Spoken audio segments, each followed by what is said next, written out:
Salut les cinéphiles de l'extrême et les utilisateurs de Captain Watch. Je profite d'avoir terminé ma vidéo sur un coin comics. D'ailleurs, à l'heure où j'enregistre cette vidéo, elle est déjà disponible, donc je t'invite à aller la voir. Et donc je vais te faire un petit compte rendu des défis que j'ai remportés en mars et en avril. Et malgré le confinement, j'en ai pas remporté tant que ça. Tout d'abord, Bloodshot. Bon, bah là je vais faire rapidement. T'as juste à aller voir la chronocritique si tu veux une vidéo de 30 secondes, ou alors la critique à l'arrache si tu veux un peu plus de détails dans les propos. Wouh! Elle va être rapide cette vidéo. Ensuite, on a le film français Diva. Alors je crois que sur tous les films que je vais présenter aujourd'hui, c'est le film à voir. Alors certes, sur Captain Watch, je l'ai juste noté pas mal, mais c'est un pas mal parce que en tant que spectateur, bon, j'ai trouvé ça un peu longué parfois, mais alors, cinématographiquement parlant, le film est déconnecté. On est dans les années 80 et on se retrouve avec un film assez lunaire, comme si on était dans une autre réalité, tu vois. C'est la France, mais c'est pas vraiment notre France. On a un Dominique Pinon en flic, avec Gérard Darmon d'ailleurs, qui n'avait pas des cheveux gris. J'ai cru qu'il était né avec des cheveux gris, moi. Donc comme je le disais, on a Dominique Pinon, qui est dans un look plutôt flic skinhead. La Gestapo dans les années 80, elle aurait ressemblé à ça. Gérard Darmon, qui lui est beaucoup plus classique, avec un impair, tout ça. Et puis bah, on a Richard Boringer, qui lui coupe des légumes, avec un masque et un tuba. Il avait peut-être prévu de faire de la plongée après, je sais pas. Pendant que sa copine, elle est en train de squatter sur le frigo. Est-ce que j'ai besoin d'en dire plus? C'est vrai que je t'ai pas dit le synopsis, donc c'est un postier qui est fan d'opéra et qui vole la robe d'une diva, mais qui l'a enregistrée aussi sur un magnétophone. Or, elle n'a jamais enregistré d'album de sa vie. Donc personne n'a jamais entendu sa voix, sauf ceux qui sont allés la voir en concert. Donc du coup, il y a cette histoire-là, et puis il y a une autre histoire qui est plus de l'ordre de l'enquête, parce qu'il y a eu un meurtre.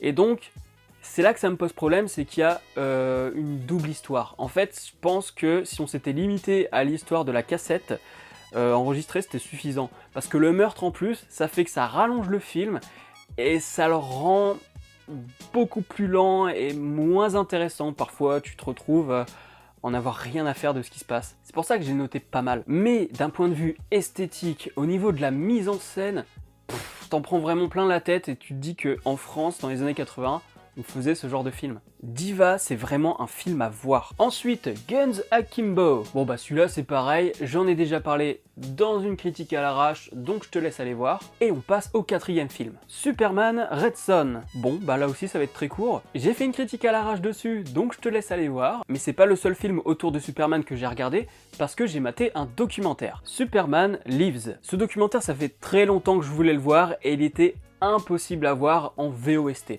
Je ne voyais que la VO et il n'y avait pas de fansub ou quoi qui traînait quelque part, donc j'étais un peu emmerdé.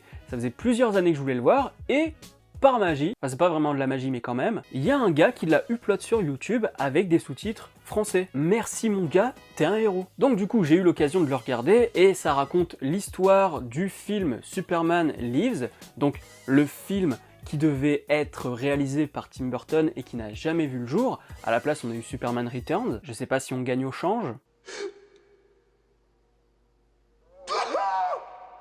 Et donc ça te raconte toute cette petite histoire et j'ai trouvé ça très intéressant. Sur Captain Watch, je l'ai noté très bon, je l'ai pas noté génial parce que je pense qu'il manque certaines choses, mais ce que je trouve le plus intéressant, c'est qu'il y a pas mal d'images qui ont tourné pendant des années et on les interprétait très mal. Et finalement, grâce à ce qu'on a dans le documentaire, on peut comprendre pourquoi, par exemple, à un moment, on trouve que le costume est moche ou quoi, parce que on t'explique le contexte, on t'explique que c'était pas encore terminé, que ça devait pas ressembler à ça, que c'était juste pour une scène et que c'était pas le costume de tout le film. Donc vraiment, très intéressant à ce niveau-là.